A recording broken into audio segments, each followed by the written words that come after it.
mereka takut dengan kita ni. Saya sendiri 3 kali kena bogel. Dan saya tak malu nak cakap benda ni sebab saya percaya kita semua lahir dalam keadaan bogel dan kita pun mati akan dalam keadaan bogel. Betul. Dan 3 kali saya dibogelkan hanya kerana dia takut ada senjata pada badan saya.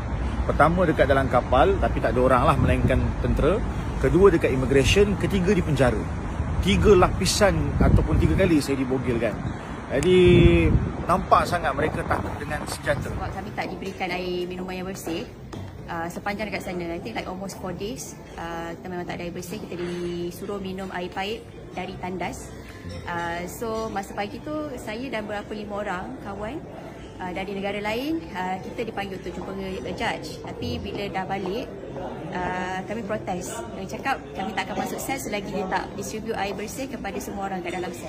Sebab kita orang bukan buat kekerasan pun. Kita orang hanya minta hak kemanusiaan untuk dapat air bersih, air minum yang bersih. Sebab ada orang yang dah macam nyamuk ikan sebab sangat-sangat dehydrated.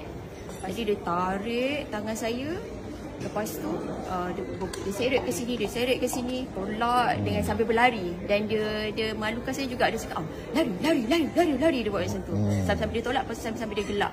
Lepas tu dah sampai kat sel saya tu, dia capak tolak macam tu. Lepas tu ada yang perlukan medication sebab kita punya peserta ni ada banyak range umur. Even yang muda pun ada yang perlukan medication yang betul.